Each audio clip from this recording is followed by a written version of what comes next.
বিরিয়ানি বানাতে আগে আমরা বিরিস্তা ভেজে নেব ঘিয়ের মধ্যে দিয়ে। গুঁড়ো এলাচ, লবঙ্গ, ডালচিনি, জয়ত্রী, জয়ফল, বিরিয়ানির মশলা দিয়ে বিরিস্তা ভেজে নেব। তারপর চিকেনটাকে ম্যারিনেট করে নেব, ডিমটাকে ভেজে নেব এবং আলুটাকেও ভেজে নেব। ডিমটা সিদ্ধ করে ভাজা। এবং এই বিরিয়ানির যে চিকেন ম্যারিনেট করতে আমরা আদা, রসুন, পেঁয়াজ, কাঁচা লঙ্কা, কাশ্মীরি রেড চিলি মির্চ, জিরে গুঁড়ো, লেবু দিয়ে ম্যারিনেট করে চিকেনটাকে রেখে দেবো। তারপর সেইগুলোকে তেজপাতা, লবঙ্গ, এলাচ, ডালচিনি দিয়ে তেলের মধ্যে ছেড়ে মাংসটাকে কষিয়ে নেব।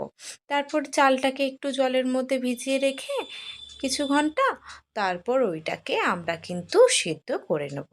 আর একটা দুধের পাত্রর মধ্যে আমরা কেশর, কেওড়া জল আর আমরা কিন্তু গোলাপ জল দিয়ে রেখে দেবো।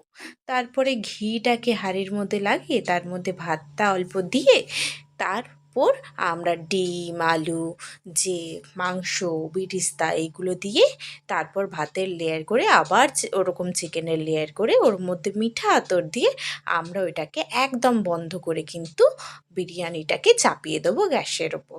আমরা চাটুর ওপর হাঁড়ির মধ্যে বিরিয়ানিটাকে রেখেছিলাম, আর হাঁড়ির থেকে যাতে কোনো বাষ্প বাইরে না বেরিয়ে মিডিয়াম ফ্লেমে।